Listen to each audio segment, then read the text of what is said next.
नमस्कार। वैश्विक जगत में घटनाक्रम कितनी तेजी से बदलता है आप सोच सकते हैं और इसका अब प्रमाण आपको मिल चुका है। कुछ ही दिन पहले जो विद्रोह की शुरुआत हुई, किसी को नहीं पता था कि विद्रोह यहां तक पहुंच जाएगा और सीरिया का मैं कहूं एक तरह से आज पतन हो गया। सब जगह न्यूज यही छाया हुआ है। आज तक ने कहा कि असद की सरकार खत्म होने के बाद प्रेसिडेंशियल पैलेस में घुसे बागी, जम करके लूट हुई। वही बीबीसी ने कहा दिमिश्क पहुंचे विद्रोही, 12 घंटे में क्या क्या हुआ पूरा बखान किया। बशर अल असद की सरकार जो सीरिया में थी वो एक तरह से समाप्त हो गई। 50 सालों से इनके परिवार का शासन सीरिया में था। सिया मूल के यह व्यक्ति जिनको पूरा समर्थन प्राप्त था यूएस रसिया का और ईरान का, लेकिन आपको जैसे पता होगा रसिया पूरी ढंग से यूक्रेन वॉर में बिजी चल रहा है और ईरान भी अभी बहुत स्थिति खराब है। जिस ढंग से इजराइल ने हिजबुल्ला और हमास को आड़े हाथों लिया, कहीं ना कहीं ईरान भी अब शिथिल हो चुका है। यानी जो बशर अल असद की सरकार थी सीरिया में, जिसको पूरा समर्थन प्राप्त था एक तरह से कहा जाए रसिया का यानी पुतिन का और ईरान का, वो समर्थन जैसे ही बंद हुआ वहीं पर मास्टर स्ट्रोक चल दिया जो बाइडेन ने अपने अंतिम दिनों में। 1 महीना पहले, मात्र अब 1 महीना बचा हुआ है और यह माना जा सकता है जो बाइडेन ने मास्टर स्ट्रोक चल दिया और यह अमेरिका की सुप्रीमेसी को बताता है। अमेरिका जो चाहता है अंत में वो कर देता है। अमेरिका इसके लिए यदि किसी को इस्तेमाल किया तो उसमें सबसे बड़ा था टर्की। आपको इस बात को जानना होगा कि माना जा रहा है कि इसमें बहुत बड़ा रोल टर्की का। आप कहेंगे कि मुस्लिम जगत का तो टर्की भी है। पहली बात आप जान लीजिए, टर्की एक एर्दोगान साहब जो टर्की के कर्ता धर्ता है और खुद टर्की भी एक सुन्नी कंट्री, और सीरिया बहुसंख्यक सुन्नी होने के बाद जो सत्ता में कौन थे? सिया साहब यानी बसर। और सिया और सुन्नी का विवाद जग जाहिर है। वही दूसरी ओर टर्की टर्की अपने आप को मुस्लिम जगत का रहनुमा बताता है, लेकिन सच्चाई यह है, आपको पता होना चाहिए, टर्की नाटो का मेंबर भी है।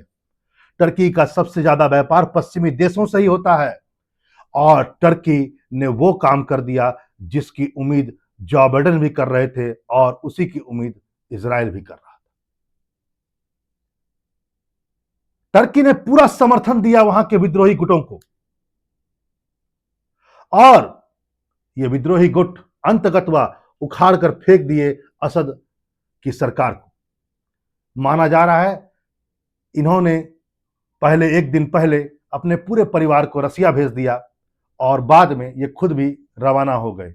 कई सारे न्यूज आ रहे हैं, कोई कह रहा है इनका विमान क्रैश हो गया, कोई कह रहा है नहीं नहीं हुआ है, कुछ लोग कह रहे हैं वहीं पर है, लेकिन हम अभी इस बात पर नहीं आएंगे क्योंकि अभी इसकी पूरी पुष्टि नहीं हुई। आते हैं कहानी की थोड़ा सा शुरुआत में देखते हैं आखिर कहानी कैसे शुरू हुई। बड़ा मजेदार कहानी। आप कहेंगे इतना तेज से घटनाक्रम कैसे बदलता है?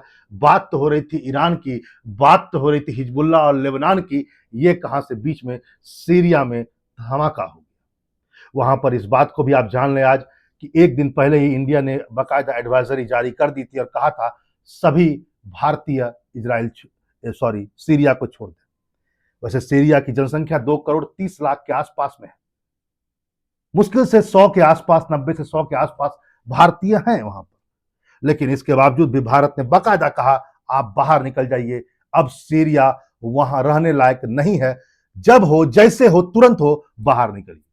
आते हैं इस पूरे घटना के तह में गुजरने देखने का प्रयास करते हैं। देखिए यहां पर आप कुछ बातों को आप देखेंगे। ये जो आप एरिया देख रहे हैं, ये वाला सो कॉल्ड ये एरिया, वैसे आज आपको ये एरिया बहुत बड़ा दिख रहा है, लेकिन ये बहुत तेजी से बदला और इतना तेजी से बदलेगा ये शायद विश्व को भी उम्मीद नहीं था। ये बशर अल असद की एक तरह से कहा जाए जो सरकार है, उसका जो क्षेत्र है वो ये इतना ही था। पूरे सीरिया पर इस गवर्नमेंट का शासन कभी रहा ही नहीं है बशर का। कभी पूरे सीरिया पर यदि मैं कहूं, कभी इनका पूरा सत्ता रहा ही नहीं था। जो मैंने अभी देखा है आपको, ये वाली हम लोग इस बात को कहें, केवल ये वाले एरिया पर इनका एक तरह से रूल था जिसको आप सीरियन गवर्नमेंट कहेंगे। ये जो आप ब्लू वाला देख रहे हैं, ये ब्लू वाला बेसिकली या कुर्दिश नेतृत्व वाला एक बल है जो इस गवर्नमेंट को मानता ही नहीं। यहां पर कुर्दिश लोग थे। ये जो आपको रेड रेड दिख रहा है, यहां पर टर्की समर्थित सीरिया के विद्रोही थे और जिसको पूरा समर्थन प्राप्त हुआ एक विद्रोही गुट को, जिसको मैंने अभी नाम दिया गया, जो सारे पीछे खड़ा है, वह है HTS।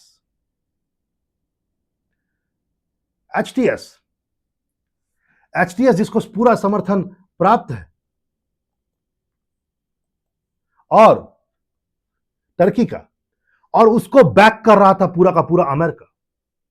आपको बता दूं, HTS जिसको बेसिकली उसका पूरा नाम जो है हयात तहरीर अल शाम है। यही विद्रोही गुट जो केवल छोटे से एरिया में, आपको मैं बात कहूं तो इतने थोड़े एरिया में मात्र ये था, इसी ने पहले अलेप्पो पर कब्जा किया, फिर हेमा पर, और फिर धीरे धीरे करते हुए ये आगे बढ़ गया और आज दमिश्क का भी पतन हो गया। और सीरिया के राष्ट्रपति आज भागे भागे फिर रहे हैं, पता नहीं अब वो जिंदा है कि नहीं है, कहना बड़ा मुश्किल। HTS के बारे में एक बात और कह दूं, ये अलकायदा का विंग है जो सीरिया में एक्टिवेट है। आप कहेंगे अलकायदा है तो अमेरिका ने सपोर्ट क्यों किया?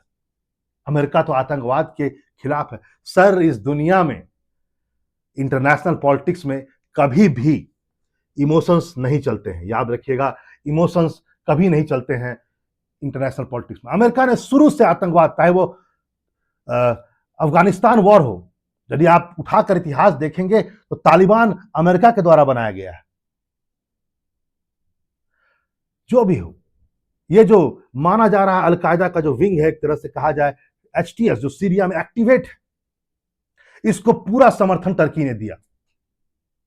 किसके कहने पर? अमेरिका के कहने पर। प्रश्न उठता है कि आखिर अमेरिका के कहने पर ऐसा क्यों किया?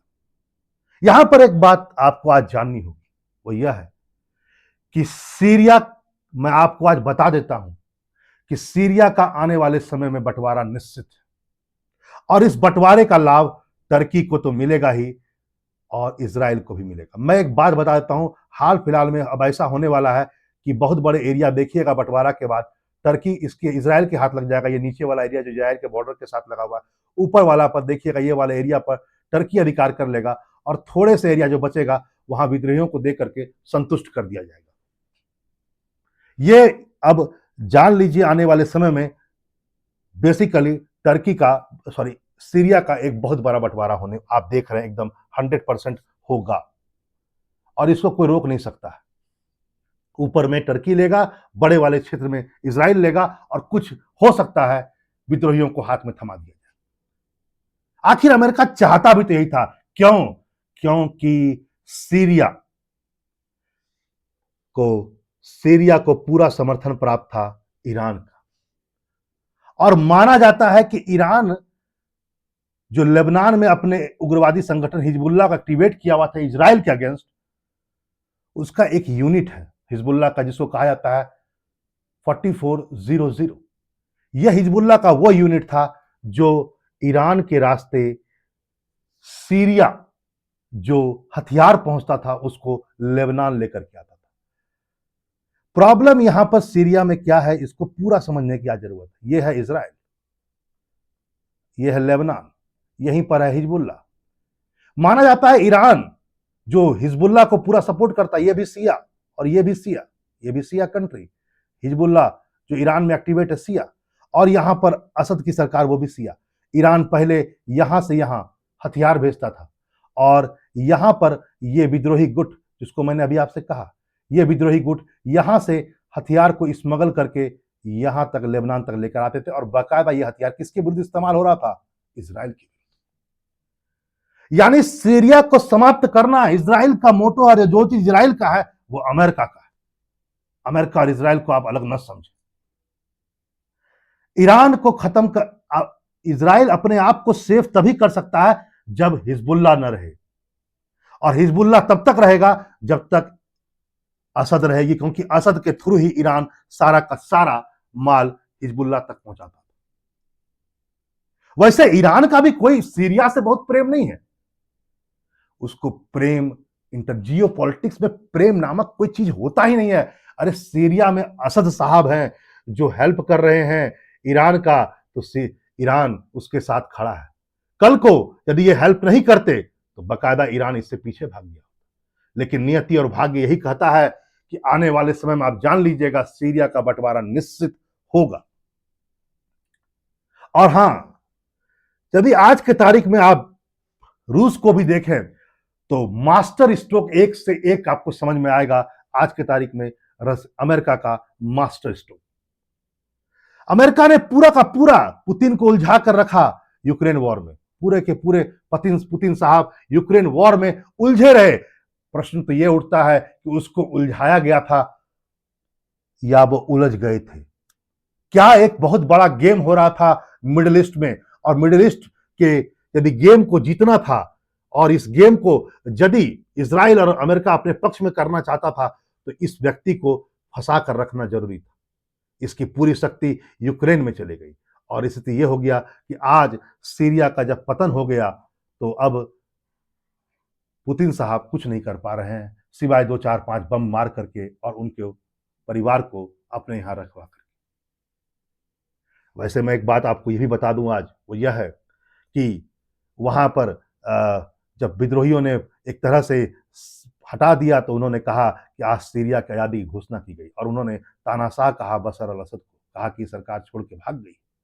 वैसे एक बात आप जान लें, उन्होंने बाकायदा कहा कि अब सत्ता की पापडोर प्रधानमंत्री संभालेंगे। वहां के प्रधानमंत्री का भी वक्तव्य आया है। उन्होंने कहा, प्रधानमंत्री का नाम है मोहम्मद गाजी अल जलानी, अभी वही सत्ता संभालेंगे। और इनके अनुसार यह भी कहा जा रहा है कि असद कहीं बाहर नहीं गए हैं, वो अभी यहीं पर है। लेकिन मैं आज आप इस बात को जरूर समझें कि सीरिया में हो रहे जितने भी घटना बहुत तेजी से हो रहा है उसको निसंदेह पूरा विश्व देख रहा है। लेकिन यदि सबसे बड़ा कोई खिलाड़ी आज नजर आ रहा है तो अमेरिका तो है ही, लेकिन उसके साथ बैठा ये व्यक्ति एर्दोगान, इन्हीं के एक तरह से पूरा सपोर्ट पर इन्होंने पूरा का पूरा सपोर्ट दिया इस पूरे गेम में। और इन विद्रोहियों को, एचटीएस विद्रोहियों को, जो यहाँ पर छोटे से केवल क्षेत्र में थे, यहाँ पर बस यदि मैं कहूँ केवल यहाँ पर थे, आज वो पूरे यहाँ पर आ गए। इसमें यदि मैं कहूँ सारा का सारा श्रेय टर्की को जाता है। अब प्रश्न ये उठता है कि क्या टर्की को अब इसका पुरस्कार मिलेगा बहुत जल्दी? जो अमेरिका ने कहा था कि मैं तुम्हें F-35 नहीं दूंगा, क्या अब टर्की को वो मिल जाएगा? और इजराइल, निसंदेह इजराइल भी आज खुश है, और क्यों ना हो। एक बात आज आप ये भी जानें कि अलकायदा का जो संगठन है, इसके बारे में बात कर रहा हूं, एचटीएस, जिसको टर्की सपोर्ट कर रहा था, इसी के नेताओं ने परसों बाकायदा पोस्ट किया और कहा है इजराइल आप हमें सपोर्ट कीजिए, आप दक्षिण से मारिए, हम उत्तर से मारेंगे और हम दोनों मिलकर के इस तानाशाह को फेंक देंगे। अब आप बता सकते हैं कि इंटरनेशनल पॉलिटिक्स में कोई देश आतंकवाद से भी हाथ मिला सकता है अपने अस्तित्व की रक्षा के? यानी इजराइल ने सपोर्ट किया कि नहीं किया एचटीएस को, यह कहना तो मुश्किल है, लेकिन निसंदेह बहुत पैसा लगा होगा इसको रिबेल को करने में, और टर्की अकेले ये संभव नहीं है। अमेरिका और बिना इजराइल के सपोर्ट के अब ये संभव नहीं है। अब आसानी से एक बात आप जान लीजिए, अब चूंकि आसानी से अब सीरिया चूंकि खत्म हो चुका है और असद जा चुके हैं, अब आसानी से आप समझ लीजिए ये हथियार यहाँ पहुंचेगा नहीं। अब ईरान बहुत आसानी से लेबनान में घुस करके पहले हिजबुल्लाह को खत्म करेगा, और आपको बता ही दिया गया कि आने वाले समय में टूटेगा सीरिया। और गोलन हाइट, आपको पता होगा गोलन हाइट जो ये वाला सीरिया का एरिया यहाँ पर है, उस पर तो ऐसे भी इजराइल का कब्जा है ही, लेकिन अब वह अंदर घुस करके बहुत बड़े क्षेत्र को कब्जा करने वाला है। ये नया विश्व है, ये नया वैश्विक विश्व की कहानी है। साम्राज्यवाद आप अपने निगाह से, हो सकता है आपने पुराने जमाने में केवल इंपोरियलिज्म सुना होगा, लेकिन आज आप देखेंगे भी इस नए जमाने में। चलिए फिर मिलते हैं एक नए टॉपिक के साथ।